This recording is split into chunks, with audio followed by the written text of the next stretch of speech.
con ustedes acá explicando las dos corrientes básicas que sustenta la educación actual en el mundo. Las dos corrientes filosóficas hoy que son contrarias, que se anteponen y que son importantes estudiarlas para comprender todo el proceso educativo de los sistemas educativos que tienen cada una de ellas.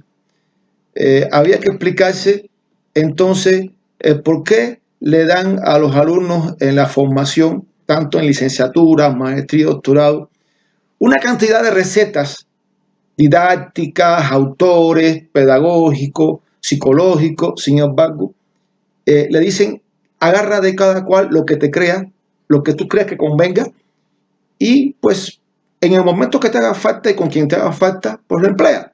Y no es así. No es así porque cada una de esas recetas viene de un paradigma educativo, viene de autores pedagógicos que se sustentan en autores filosóficos. Y ahí está el problema. Ahí está el problema de conocer entonces esos autores filosóficos. Porque esos autores pedagógicos actúan y piensan de esa manera porque así actuaba esa filosofía. O sea que voy a ir explicando poco a poco en qué consiste todo esto. Vamos primero por la filosofía clásica alemana. Fíjense bien, con los personajes de esta filosofía clásica alemana idealista, Immanuel Kant, Hegel y Feuerbach. Esa filosofía clásica alemana que es el idealismo clásico y que es el sustento del constructivismo piagetiano, que es el sustento del constructivismo capitalista.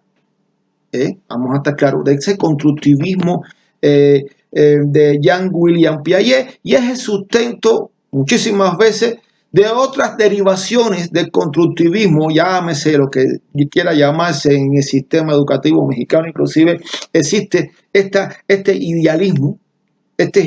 Vamos a ver en qué se representa y por qué está destinado al fracaso esta base filosófica. Primero hay que empezar con que el origen de todo lo tiene Kant y Hegel, que son los fundamentales, digamos que iniciadores de la filosofía clásica alemana, de la escuela clásica alemana y del idealismo. Las corrientes idealistas nacen con Immanuel Kant y culminan con Hegel. Ahora, hay que ver después qué pasa, porque hay un personaje que es Feuerbach, que inicia en el idealismo y casi que aterriza en el materialismo, en el prematerialismo. En general, la palabra idealismo se aplica a la doctrina filosófica que define la idea como principio del conocimiento, al mismo tiempo de la realidad. La realidad se reduce al pensamiento, a la idea. Quiere decir que lo real puede ser un pensamiento, una idea. Por lo tanto, yo puedo pensar de que los extraterrestres vinieron a mi casa, tomaron café y se fueron. Y créanmelo, aunque no los vi. Puedo creer, y aquí hay que separar, puedo decir, religión de ciencia. Puedo creer que existe Dios o la Virgen de Guadalupe. Los católicos, los religiosos, creen que existe. Sin embargo, se reduce todo ese pensamiento. Entonces, esto se reduce a pensamiento toda realidad. O sea, lo que yo pienso puede ser realidad, aunque esté más pensado. En su conjunto, esta corriente es un movimiento coherente y con personalidad propia. Uno de los elementos que permite seguir su curso es el tratamiento del objeto y el sujeto. Cuando hablamos de sujeto, hablamos de nosotros como sujeto. Ya había explicado esto antes. Y el objeto, ¿qué cosa es? ¿Qué se considera objeto para los idealistas? Por casualidad, ¿es lo que nos rodea? ¿Es la materia en sí? Bueno, vamos a abrir esta parte. Immanuel Kant, que nace en el 1724 y muere en el 1804, es un filósofo de la ciencia, es un idealista crítico. Y ahí viene una parte y una palabra que ustedes escuchan mucho de muchos compañeros profesores, de lo trascendental. Ahí viene la palabra trascendental del 1700, del 1800. ¿Ok? Ahí viene esa palabra, idealismo crítico o trascendental. Ahí viene el pensamiento trascendental. Ahí viene lo trascendental de ciertos autores que después retoman a Immanuel Kant y hablan entonces de ese pensamiento trascendental, de lo trascendental en la educación inclusive. Es un idealismo relativo en cuanto a que no excluye totalmente la existencia real del objeto. Quiere decir Sí, el objeto existe, pero el pensamiento es mucho más poderoso. El pensamiento, la idea, es la que realmente es la que vale. Solamente priva de la realidad objetiva a la forma de conocimiento. Kant define el idealismo trascendental como que él considera los fenómenos en su conjunto como simples representaciones. ¿A qué le parece esto? A las herramientas didácticas utilizadas por el constructivismo.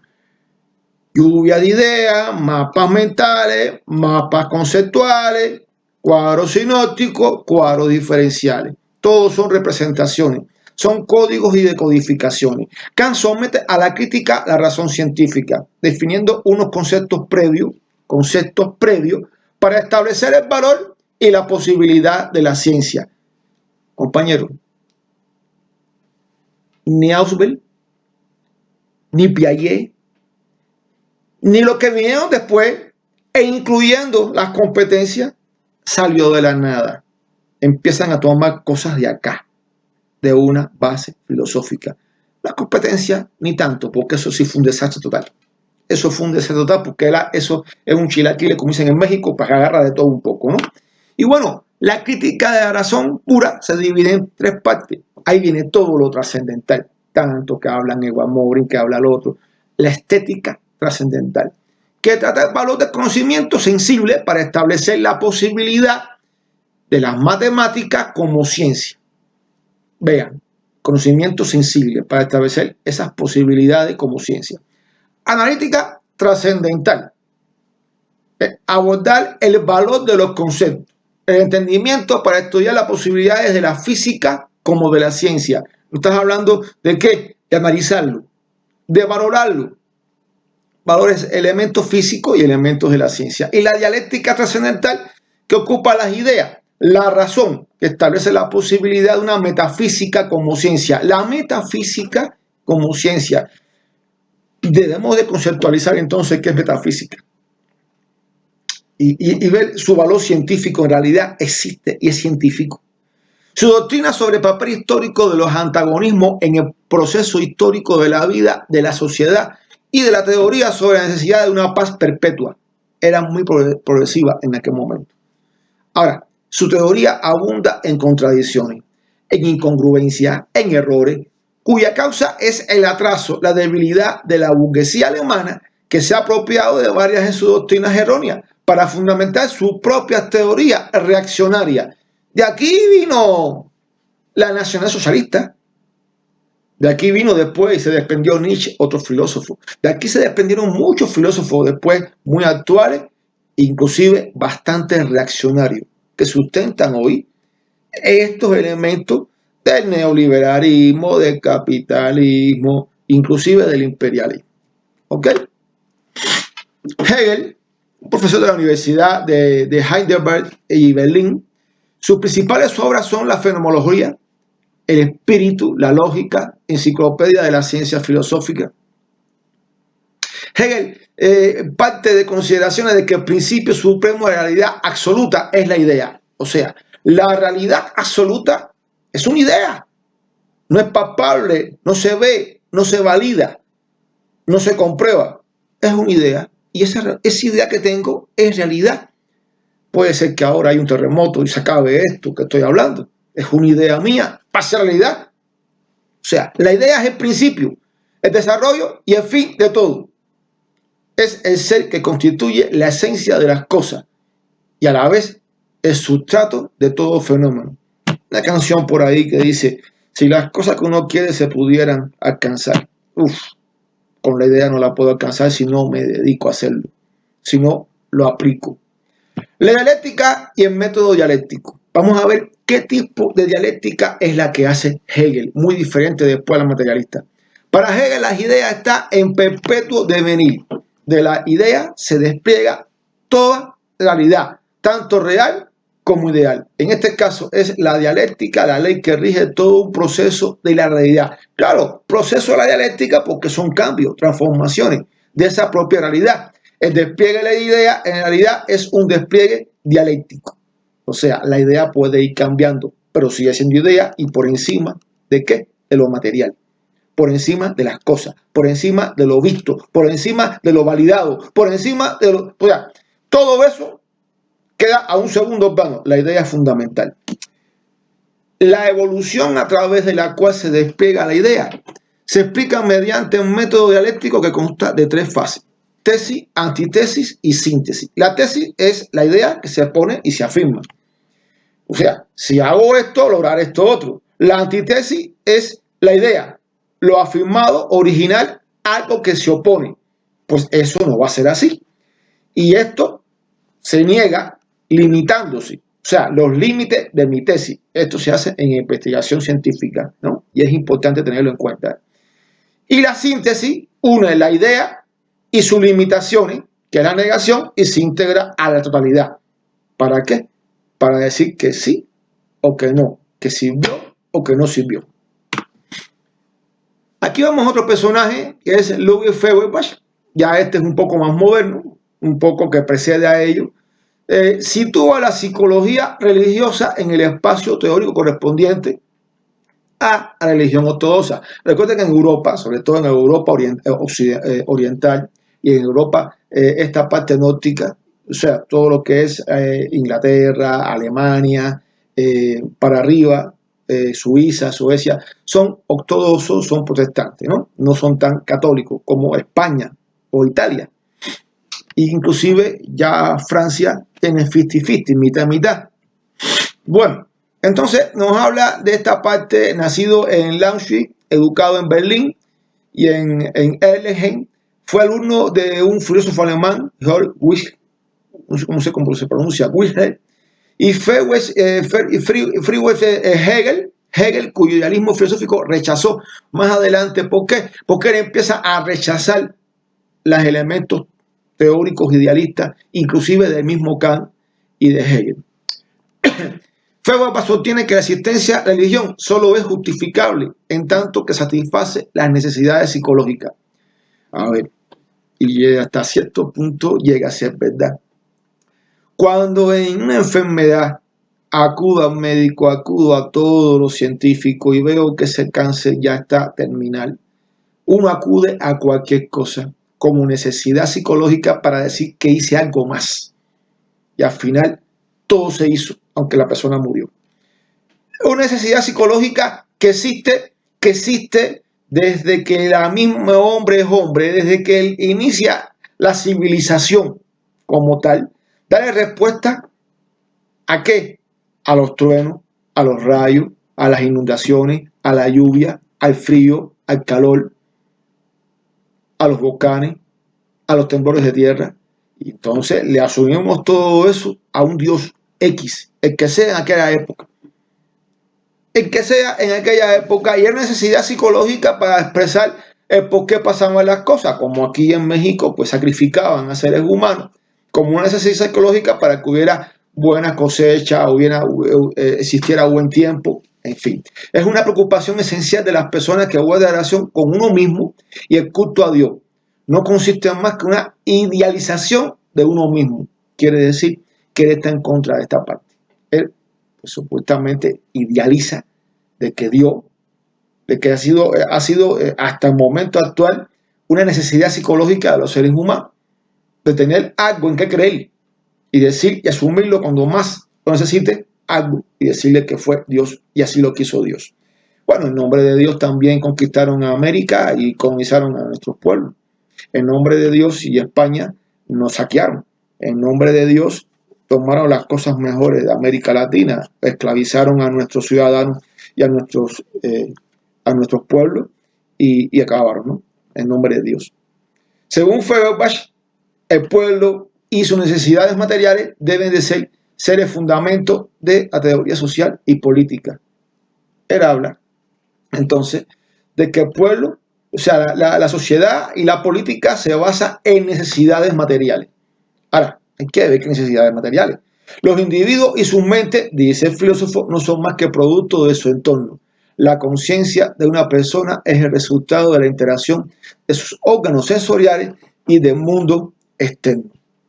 A diferencia de Hegel, exponía que el pensamiento no es producto divino, sino de una facultad de la materia. Y aquí está bien. Quiere decir que el pensamiento es producto del sistema nervioso central, que es materia, inseparable al cerebro humano. Y aquí tiene que ver que pensar. Aquí hay un concepto fíjense bien, no, prematerialista. Ya él entiende de que el cerebro es materia. Pero la concepción y la explicación de los fenómenos sociales, revoluciones, situaciones sociales, explosiones sociales, tenían un carácter arista. Porque no llegaba a comprender por qué el ser humano es un producto de su desarrollo histórico y social. El ser humano es un ser social. El ser humano es ser humano porque hay un desarrollo histórico y social que hace que ese ser humano cambie, se transforme y sea el único capaz de transformar la materia y transformarse a sí mismo. Todos sus razonamientos están basados en una concepción del hombre en lo abstracto. El hombre en general es considerado un ser biológico, por eso su materialismo es antropológico. Quiere decir que él habla de esa dialéctica biológica, de cambio biológico, pero no habla de los cambios sociales. No habla de ciertos desarrollos sociales. Él ve al ser humano como un ser biológico. Y esta es la base del constructivismo de Jacques William Piaget, del cognitivismo de Auschwitz, inclusive de los inicios de Brunel. Y esta es la base de muchos sistemas educativos. Por eso utiliza entonces mapas mentales, mapas conceptuales. Recuerdo las ciclomedias y los videos.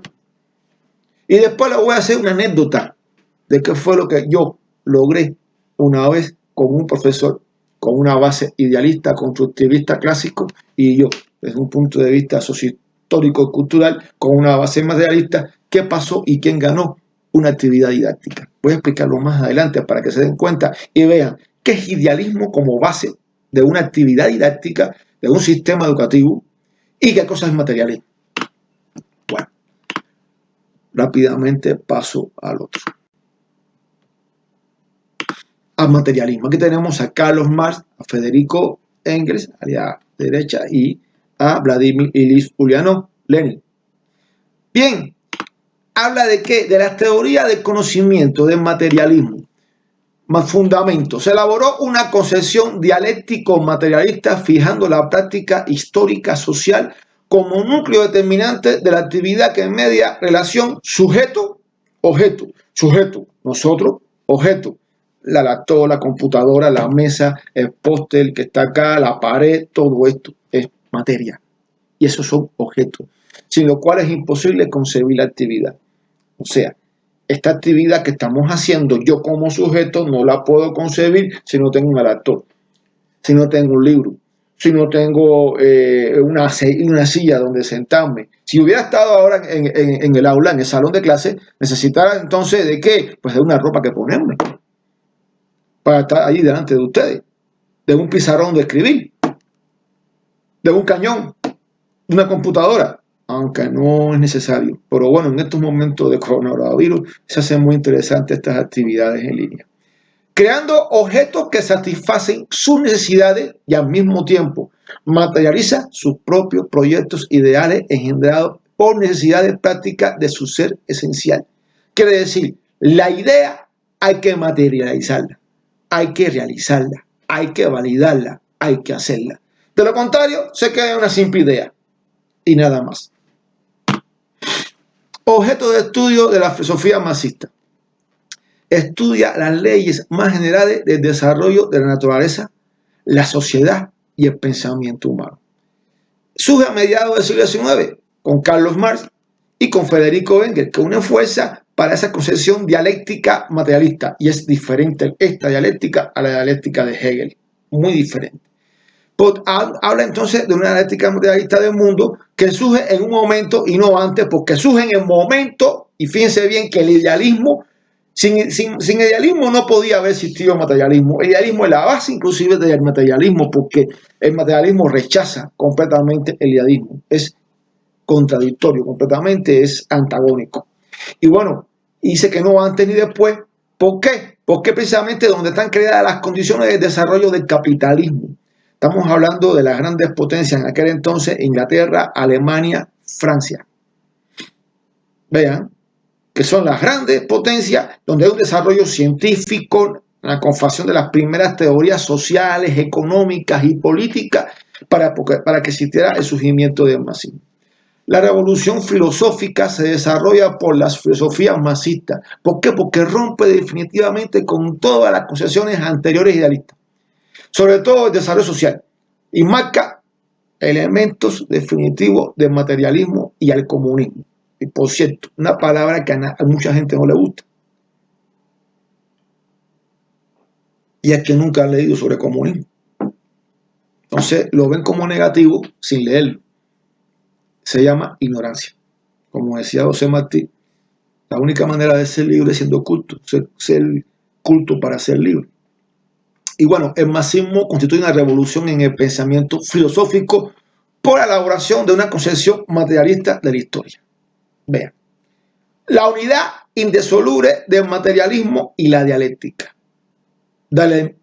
Fíjense bien, del materialismo y la dialéctica.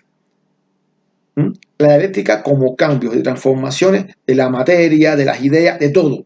La delimitación del objeto de estudio de la filosofía, que estudia la filosofía para sustentar hoy las ciencias pedagógicas, la educación. La unión indisoluble entre teoría y práctica. Si no hay práctica, si no hay teoría, no hay práctica. Y si no hay práctica, no se valida la teoría. Tiene que haber un equilibrio entre teoría y práctica. Cuando se hace una teoría, cuando se hace un modelo, cuando se hace algo, hay que primero practicarlo, aplicarlo para ver si sirve y no llevarlo rápidamente a todo el país. Muchos modelos educativos que se han convertido después en paradigmas educativos, tendencias y paradigmas, fueron trabajados desde un muestreo, desde un pequeño grupito, para después entonces generalizarlo. Y esto en ciencia científica, o sea, en la investigación, así se hace, antes de llevarlo a cabo. Y cuando se valida que es correcto, que es bueno, se puede generalizar. La teoría hay que validarla en la práctica como reflejo de la realidad, de la verdad. La concepción dialéctica materialista que da por Carlos Marx y Federico Engels consiste en la estrecha vinculación con el movimiento obrero, la participación directa junto a favor del proletariado, que es muy importante, y las premisas teóricas, sociales, económicas, políticas del surgimiento del marxismo. Vamos a ver las premisas teóricas sociales que existen, vamos a ver estas premisas económicas. Primero, el surgimiento del capitalismo. Si no surge el capitalismo, no hubiera surgido el materialismo dialéctico ni el marxismo, mucho menos, todavía estuviéramos en el feudalismo. El desarrollo de la ciencia. Recuerden que había existido ya una revolución tecnológica, una revolución científica técnica. Las fuentes teóricas del idealismo, anteriormente, de todas las teorías anteriores que ustedes escucharon, que ustedes han visto, que yo expliqué, racionalismo, todo. El surgimiento de la economía política clásica inglesa. ¿Por qué? Porque la economía clásica, política clásica inglesa nos da la base del capitalismo. Y es ahí donde surge el capitalismo fuerte en Inglaterra. De ahí salen los grandes capitales, el desarrollo, inclusive la revolución científica, tecnológica, surge en Inglaterra. Se expande después a Francia y Alemania, pero donde surge es en Inglaterra. De ahí es que surge la economía política clásica inglesa. El socialismo utópico, aquellas ideas de que el rico puede repartir sus ganancias con los pobres y todos son felices, que nunca existió y nunca se realizó. Y bueno, la filosofía clásica alemana, el idealismo de Kant, de Hegel y de Feuerbach, que yo anteriormente expliqué. Condiciones históricas. Primero, la transición del feudalismo al capitalismo como una necesidad histórica. ¿Por qué? Porque es un acontecimiento para que pueda surgir el marxismo. Se efectúa fundamentalmente a través de revoluciones burguesas. La revolución burguesa de Inglaterra, la revolución de Holanda y la revolución francesa, que fueron fracasos porque no hubo una unión entre campesinos y obreros. Nada más que fueron revoluciones fundamentalmente obreras. Y que esos fueron un golpe demoledor al feudalismo. Acabó con el feudalismo. Y anunciaron el triunfo de la burguesía, ¿ok? Porque se acabó la monarquía. Se acabaron las monarquías y se establecieron las repúblicas, ¿no? Y toda esa famosa democracia, que al final, pues ustedes saben de qué ha servido. Este cambio cualitativo, lejos de sacrificar la desaparición y la explotación, trajo consigo el aumento de las mismas. Se empleaban métodos violentos contra los trabajadores. Si antes, primero, pensé que el esclavo no le pagaba, pero le desayunaba, almorzaba, comía, cenaba y hasta merendaba. Y aparte le daban techo y cama. Con el feudalismo, simplemente le dieron un pedazo de tierra a ese esclavo, le dijeron: tú eres libre, tienes que sembrar, y de tu pedazo de tierra tú puedes este pedacito chiquito venderlo. Pero todo, la mayoría, el 90% es del señor feudal. Y tienes que pagar por esos 90%, tienes que pagar impuestos del pedacito que tú vendas. Ya no le daban ni comida, ni le daban cama, ni le daban techo. Y con el proletariado, con la aparición del capitalismo, no te doy nada, mijo. Tú vas a venir a mi parcela de tierra y tú vas a trabajar. Y vas a trabajar y lo que tú trabajes, yo te voy a pagar. Y si no te alcanza, lo siento. Es más, te endeudas porque te voy a dar posibilidades de prestarte dinero para que te endeudes. Y vas a comprar en la tiendecita. Bueno, eso es lo que hay. Por lo tanto, ya no tienes ni tan siquiera la propiedad de un pedacito de tierra. No eres propietario de nada. Todavía peor. El capitalismo es una forma de explotación mucho más violenta. ¿Estamos claros? Esta situación generó dos polos fundamentales en el seno de la sociedad: la burguesía y el proletariado. ¿Quién es la mayoría? El proletariado. ¿Quién es la minoría? La burguesía. Y ahí surgen las clases sociales. ¿Por qué? El campesinado, el obrero, el intelectual, la clase media, la media baja, la media alta y por supuesto la clase alta. La creación de las grandes industrias constituyó otro fenómeno importante que fortaleció ese régimen capitalista. La máquina de vapor, que fue considerada por Engels como la invención mecánica más importante del siglo XVII. Otra cosa importante que pasó fue el aumento de la producción y con ello el aumento de la explotación, incluyéndose la mano de obra de niñas y mujeres, ¿no? Ya las mujeres y las niñas antiguamente no trabajaban, aquí en la factoría van a trabajar. Con el desarrollo acelerado de la industria y el comercio se produce una progresiva concentración de las ciudades y fueron desarrollándose a la par de la burguesía rica un proletariado bien pobre y cada vez más numeroso y más explotado. Se fue desarrollando dentro del pensamiento sociopolítico una corriente liberal asociada a la burguesía y un movimiento de aparición de representantes de ideas sociales y comunistas unidos a los intereses del proletariado. Esto representó una forma de conciencia de lucha del proletariado contra la burguesía, quien había condicionado un viraje decisivo en la comprensión de la historia. Recuerden que ya aquellas factorías se volvieron fábricas y esa fábrica aumentó entonces todos los proletariados y ahí vienen los famosos comunistas unidos en los intereses del proletariado. Los comunitarios, los comunistas. Ahora, la economía política clásica rompe con todo el concepto del valor de los productos. Está determinado por la oferta y la demanda del mercado.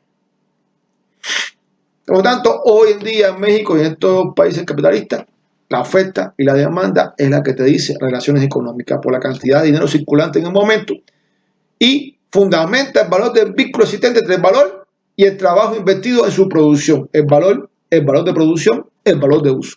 Contribuyeron a destacar el papel decisivo del trabajo, en particular en el obrero asalariado, aquel que le dan un salario, para la creación de bienes materiales, lo que se contraponía con la situación real y objetiva. La clase desposeída en el capitalismo son los obreros, y muchas veces no les alcanza ni para comer. Concebían el capitalismo como un modo eterno de producción. Eso es para toda la vida y lo más justo y racional que podía existir. Y encumbren el carácter antagónico de las relaciones burguesas. Por otro lado, sirvió de base o punto de partida a los fundadores del marxismo para elaborar una teoría de valor completamente científica, o sea, el valor de las cosas. A partir de aquí fue posible elaborar una explicación científica de las leyes económicas del capitalismo, que junto con la concepción materialista de la historia constituyen los dos aportes más importantes del marxismo a la ciencia, y así contribuye a la nueva concepción filosófica del mundo. Hay un concepto leninista de la materia, que por cierto, ese es el gran problema de la filosofía también.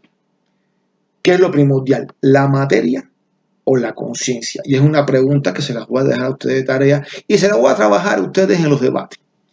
Es una categoría filosófica, decía Lenin, que sirve para designar la realidad objetiva que es dada al hombre en sus sensaciones y que es copiada, fotografiada y reflejada por nuestras sensaciones y que existe fuera e independientemente de ella. Quiere decir que la pared existe, esta pared existe, independientemente de mi idea. Esté vivo yo o esté muerto, la pared existe. Esté aquí o no esté aquí. Si yo me voy de aquí, la pared sigue existiendo. Forma de la materia, forma de existencia de la materia, movimiento. Todo lo que existe, todo lo esencial, o sea, todo el modo esencial de la existencia de un tipo cualitativo de la materia que se manifiesta en diferentes tipos de estructuras e interacciones. Está estrechamente relacionada con las leyes específicas de movimiento. O sea, la materia está en constante movimiento. ¿Ok? Siempre está en movimiento y está cambiando. Espacio expresa la consistencia de esa materia, esas cosas, entre las cosas, entre la pared y la espalda mía, entre al frente mío y la computadora y la cámara de la computadora, entre la computadora y aquella otra pared, entre la computadora y el vaso, son espacios que existen. Tiempo se manifiesta la sucesión entre uno y otros procesos de forma de concatenación de los fenómenos. Quiere decir que esto que estoy hablando, el movimiento, pasa en un tiempo dado, que son fracciones de segundo, minutos, horas, días, semanas, años, décadas, siglos, milenios, y eso es tiempo. Y el tiempo es infinito. Y el tiempo, las cosas van cambiando y se van concatenando una cosa con la otra. Bueno, aquí están los rasgos y características. Movimiento es absoluto, objetivo, increíble porque siempre se está moviendo. Y tiene como fuente contradicciones. Hay contradicciones, siempre hay contradicciones. Cuando uno camina hay contradicciones contra la fuerza de gravedad y contra la fuerza de fricción del piso, del suelo, de la calle donde usted está caminando. El espacio, subjetividad, su dependencia de movimiento es tridimensional, simétrico. ¿Se puede construir? Sí, puede ser construido, pero es tridimensional. Espacio, alto, ancho, largo, o sea, tiempo. El tiempo es irreversible. Unidimensional, asimétrico. El tiempo no se puede construir. Por ahí hay una gente que dice, dame tiempo. No, no te puedo dar tiempo porque el tiempo pasa.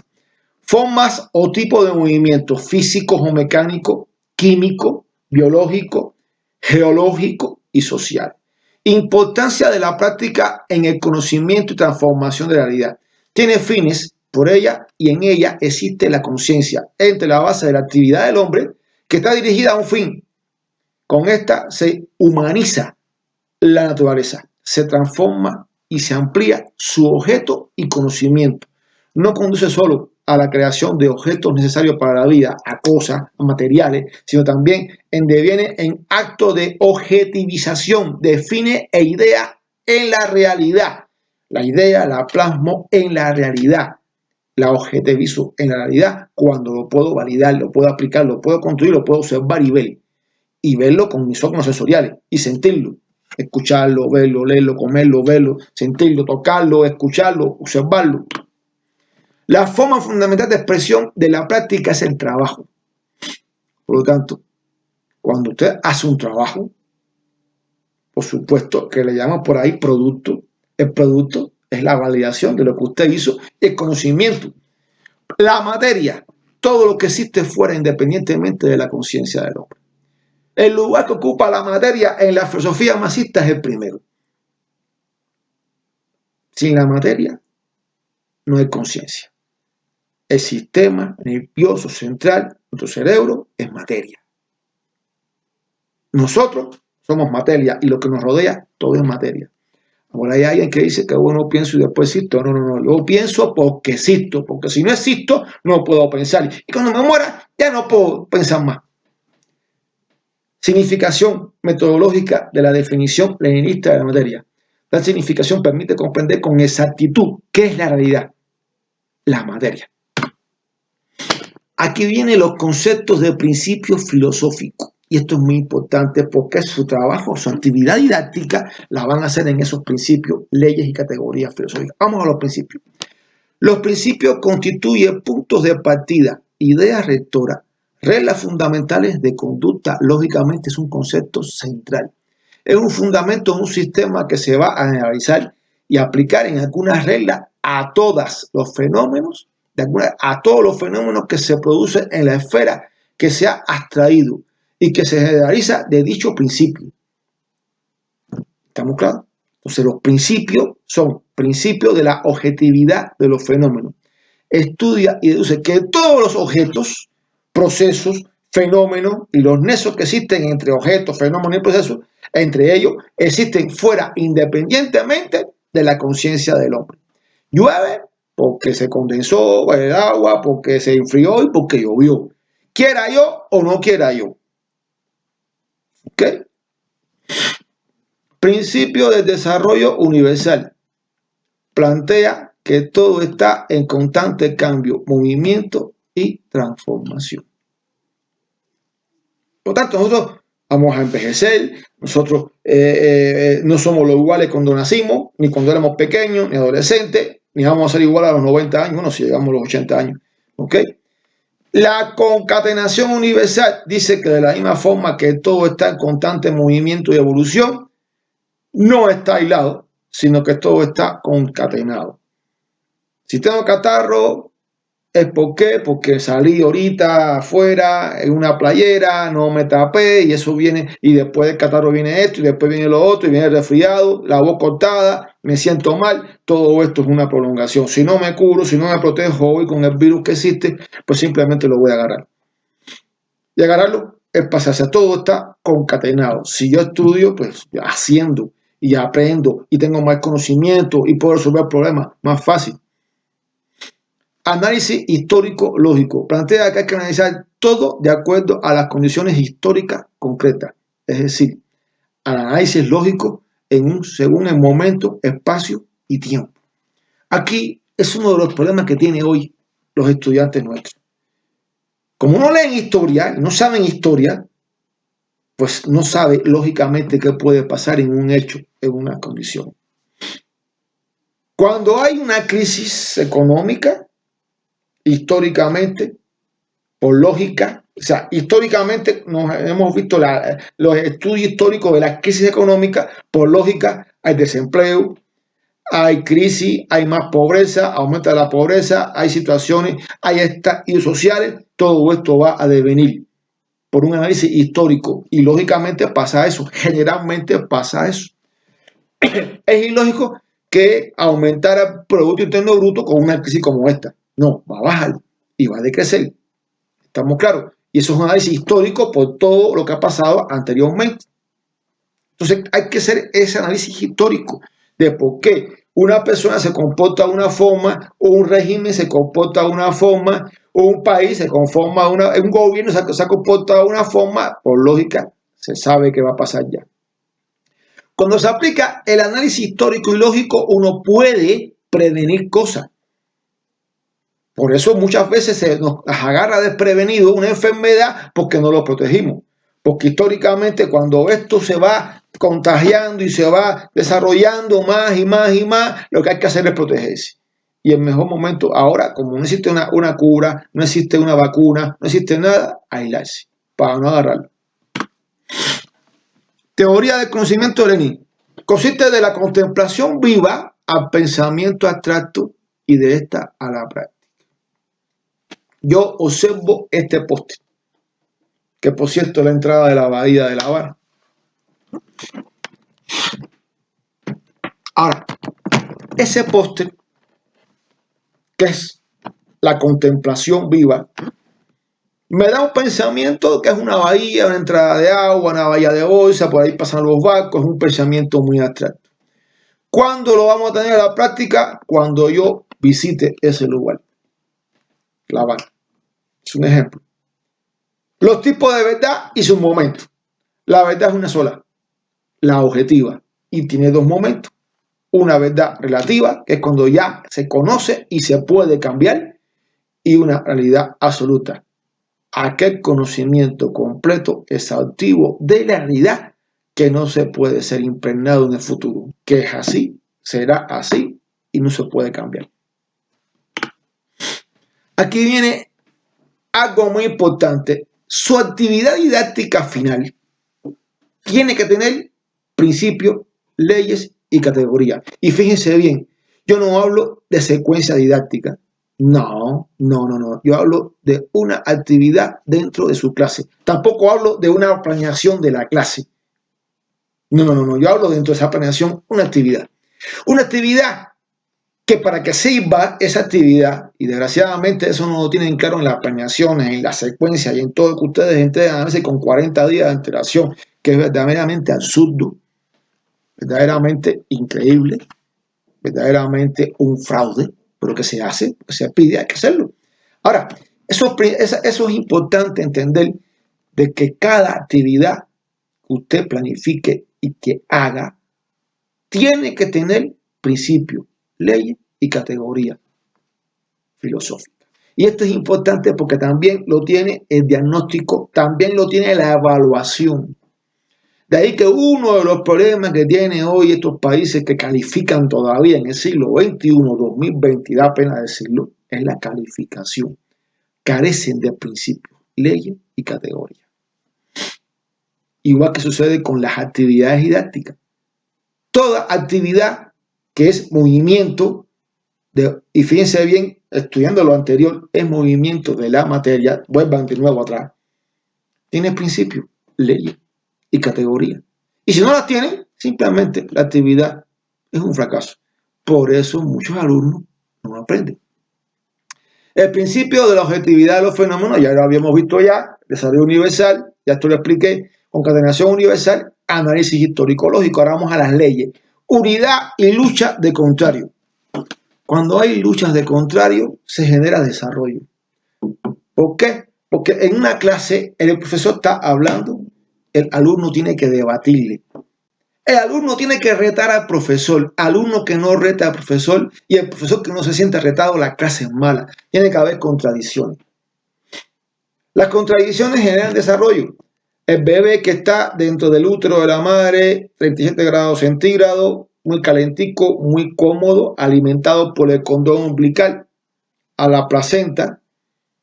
Cuando sale, es una contradicción bien grande. ¿Por qué? Porque deja de ser alimentado por la placenta y por la madre y tiene que alimentarse por sí mismo mamando. Y disculpen la frase, ¿no? Tomando la leche de la madre. Y cuando sale de aquel medio muy sabroso a un medio inhóspito, donde hay atmósferas encima, donde por primera vez tiene que respirar sus pulmones, donde se abre el agujero oval y tiene que salir la sangre de aurícula a ventrícula, de ventrícula a aurícula para pasar por la vena aorta, arteria aorta, mejor dicho, arteria aorta, y hacer todo el intercambio de oxohemoglobina con carbohemoglobina. Pues entonces estamos hablando clarísimamente de cambio, de transformaciones, pero estamos hablando también de qué, lucha de contrario. Y eso genera desarrollo, porque crece, se desarrolla y empieza a trabajar todos sus órganos por sí mismos, sobre todo el corazón, ¿no? Y los pulmones, que no estaban trabajando anteriormente. Transformación de los cambios cuantitativos a cualitativos. Esto es importante. Hay un dicho por ahí que tanto le da el cántaro a la fuente hasta que lo rompe. Esto nos explica a nosotros que ustedes estudiaron licenciatura, ahora estudian maestría, hacen máster, pero si no habían estudiado licenciatura, no pueden estudiar maestría. Y si no estudian la filosofía, la ética, esto, lo otro, tampoco van a lograr terminar la maestría. Y en todas estas asignaturas terminan una tesis, un trabajo de investigación, que muchos de ustedes quieren tener 10 para no pasar la investigación. Y yo creo que todos deberían de investigar para solucionar problemas educativos que tienen sus países. Deben de ser, en este caso, solidarios. Y todos deberían investigar. Pero bueno, hablando de los cambios cuantitativos y cualitativos, cada cambio cuantitativo desarrolla una cualidad. Y cada cambio cualitativo son cuantificativos para otra cualidad, que es la parte de viceversa. ¿Entienden esta parte? Entonces, pues yo era jovencito, tenía cambio, fui creciendo, ahora soy más grande, ahora sé más, pero también estoy más viejo. Y llegará un momento en que me muera y todos son cambios, y cambio, y cambio, y cambio. Estamos en constantes cambios, seres humanos, la materia, este póster, esta pared, en algún momento no va a existir esto. ¿Ok? Y será otra cosa. Ley de la negación de la negación. Cuando usted hace una cosa que solucionó los problemas y que ya de esta manera se soluciona el problema mejor que la otra, usted no vuelve a hacer lo mismo. Ejemplo.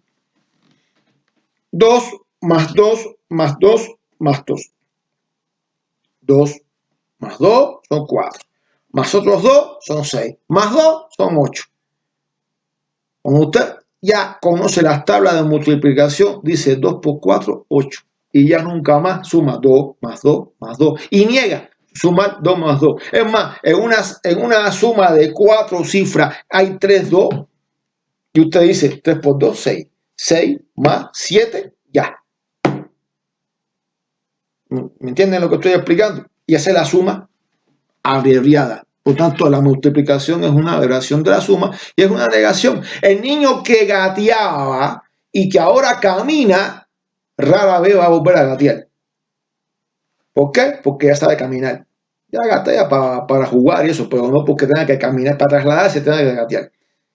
El niño que rectaba y ahora gatea, no va a rectar más, ahora se incorpora y gatea, después camina. Y después el niño corre, nadie corre antes que caminar. Todo el mundo camina primero y después corre. Si no, se cae. Y niega lo anterior. Ya el niño nunca más va a gatear. Hay niños que no gatean. Sí, es verdad. Y tienen problemas psicomotrices. ¿Estamos claros? Porque entra dentro del desarrollo psicomotor como tal. Categoría. De lo singular a universal. Aquí tenemos algo bien claro. ¿Qué es lo singular? Yo, como ser humano, como cubano, fíjense bien, pues soy cubano mexicano, nací en Cuba, es singular que haya nacido en Cuba. Lo universal que soy un profesor igual que otro cualquiera de cualquier país del mundo. Eso es universal. Lo singular es que nací en Cuba, aunque llevo 15 años acá. Eso es singular. Lo universal es que soy igual que cualquier otro profesor, otro educador. Entonces, lo singular, lo universal. Causa y efecto. Estamos hablando de causa y el efecto. Eso es muy importante. ¿Cuál es la causa? La causa. La causa de que yo me sienta mal, de que tenga catarro, de que la causa, pues simplemente, la causa es que me estoy estornudando, la causa es que salí. ¿El efecto cuál es? El catarro. La causa del catarro que tengo, ¿cuál es? El que salí desprotegido sin abrigarme. Esa fue la causa. El efecto es este, el catarro en sí. Necesidad y casualidad. Otro ejemplo. Existe una necesidad de que ustedes recibieran esta asignatura. Una casualidad que sea yo el que se le impacta. Existe la necesidad de esta asignatura. Es una casualidad que no sea vivencial, que todo sea en línea. Entonces, es importante esta parte. Contenido y forma. Este es el contenido. El contenido está en el diseño curricular de esta asignatura. Las formas en las cuales yo impacto, que avalo a qué, apelo a qué, apelo a estas clases que son medias conferencias, medias explicaciones y que vamos a ver muchos debates el sábado que viene. Una forma de trabajar esto que ustedes van a tener. Esa es la forma de trabajo mía, que a lo mejor es diferente a la del otro o a la del otro. Aquel utiliza más los trabajos y las tareas. Yo utilizo más el debate. Yo utilizo más los elementos subjetivos de la evaluación. Yo utilizo más el trabajo final, que es este que está aquí, que son sistemas, principios y leyes que tienen que tener su actividad. Una actividad dentro de la clase. ¿Ok? Y esa es la esencia y el fenómeno. Posibilidad y realidad. Posibilidad, cualquiera tiene la posibilidad de terminar esta maestría. Posibilidad de que todos tengan 10, pudiera ser. Realidad es que no. No todos van a tener 10. Es muy difícil que todos tengan 10. La posibilidad lo tiene. ¿Estamos claros? La posibilidad existe, la realidad es otra, porque depende de su desempeño, depende de su lectura, depende de la comprensión de lo que yo estoy hablando, de lo que ustedes están leyendo ahí. Y de que ustedes trabajen, investiguen, busquen, interpreten. Porque esto que está acá, sistemas, principios y leyes, ustedes tienen que dar una interpretación a esa actividad. Donde aparezca principios, leyes y categorías. Léanla, vuelvan a leer, vuelvan a interpretar, escúchenme, vuelvan a leer y vuelvan. Entonces ustedes interpreten y sean creativos en esa interpretación de la actividad que ustedes van a hacer. ¿Ok? Teoría del conocimiento. El marxismo produce una revolución en la consideración de la relación de sujeto y objeto. Por lo tanto, en la interpretación del sujeto y el objeto. El sujeto es el profesor y el objeto es el diseño curricular, porque el otro sujeto es el alumno. Y esas actividades histórico-sociales es la que media actividades cognitivas. ¿Qué son las actividades cognitivas? Las actividades didácticas, actividades valorativas. ¿Cuáles son esas actividades valorativas? La evaluación y actividades prácticas. Todo lo cognitivo hay que llevarlo a la práctica para saber si en realidad ese conocimiento es bueno, es real, es objetivo, es verdadero. Y después, en esa práctica que el alumno hace y que responde en su desempeño a ese conocimiento, es que yo doy una valoración. Y eso son expresiones de la práctica social. ¿Estamos claros?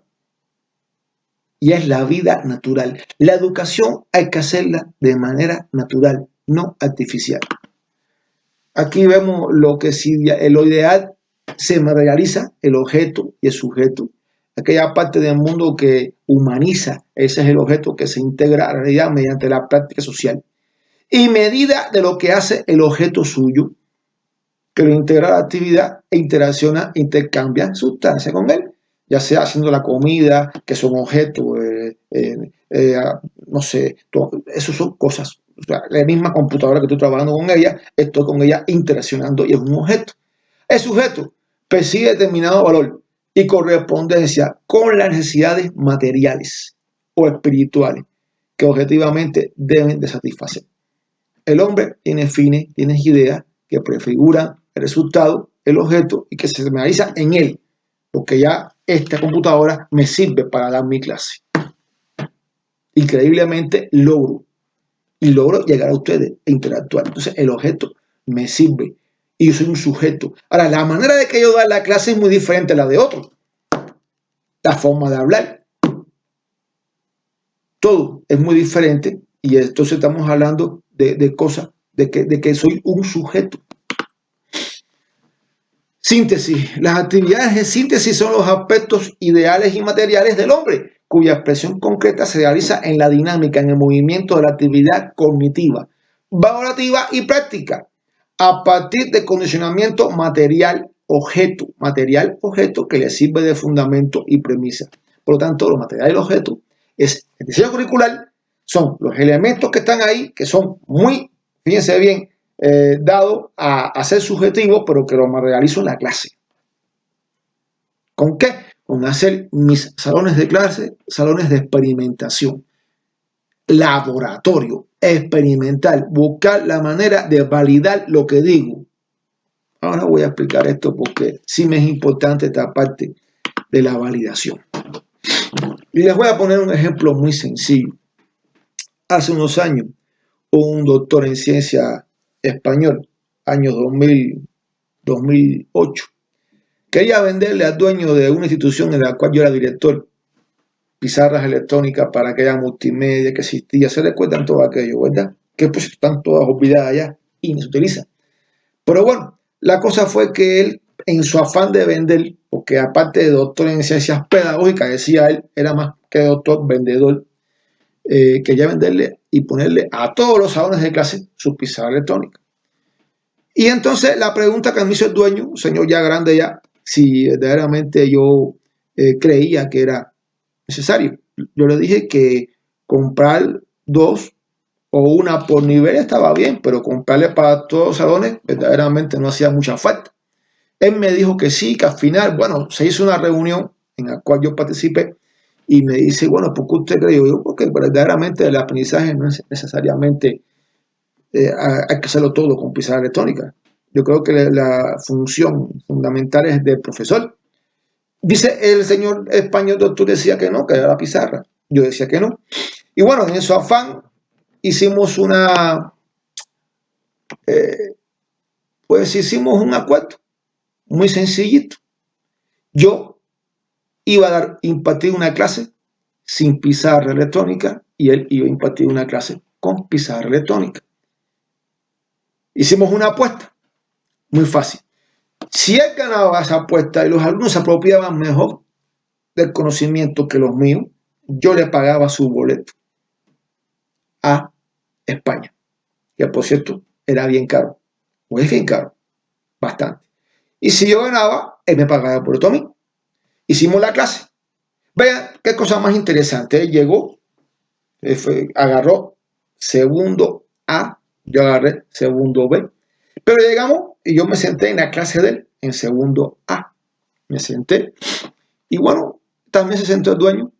Él puso un video de National Geographic de los ciclos del agua. Porque nos pusimos un tema y hicimos los ciclos del agua. Él puso un video de National Geographic del ciclo del agua, maravilloso, cómo los deshielos de allá de los glaciares escandinavos, el agua a forma de hielo, después el mar, después cómo se evaporaba en el desierto del Sahara el agua, se hacían las nubes, después cómo llovía allá en el Amazonas, en la selva del Amazonas, no, y unos colores preciosos, una belleza de video, duró aproximadamente unos 40 minutos, 45, aquello fue una preciosidad, todo el mundo estaba así, hasta yo estaba así. Bueno, dije, no, ya me ganó la apuesta. Y yo me fui para el segundo B y di mi clase. Yo me fui para la esquina, compré una bolsa de hielo, había traído una hornilla eléctrica y una cazuela con una tapa. Agarré y le dije a mis alumnos, a ver, niño, ¿qué es esto? Agarré mi bolsa de hielo y empecé a tirar hielo. Y hasta él mismo agarró un peso de hielo. El español, ay, a ti, un relajo, tremenda risa, los chamacos, profe, que está duro el hielo cuidado, que no me lo tire muy duro. Lo tiraron en la cazuela, pim, pam, pam, en la olla, pim, pam, pam, pam, está duro, ¿qué es esto? Hielo, ¿qué cosa es el hielo? Agua dura, sólida, sí, profe, sólida, dura. Meten en la cazuela, pim, pam, pam, pam. Lo puse en la hornilla eléctrica, lo separé para que no hubiera problema. A ratico, ¿qué pasó con el hielo? Cuando se calentó, se hizo agüita. Y a ver, ¿qué? Este es mi hielo, profe, mira, se hizo agüita. Sí, agüita, ¿como qué? Pues sí, como jugo, como el jumé, como Coca-Cola. Agua, líquido. Entonces el hielo, el agua puede estar dura, en forma de hielo. Cuando se calienta, y había puesto yo un pedazo de hielo afuera en el sol, y vieron cómo se derritió en ese proceso. Mira, profe, también se derritió de afuera, sí, por el sol, por el calor, sí.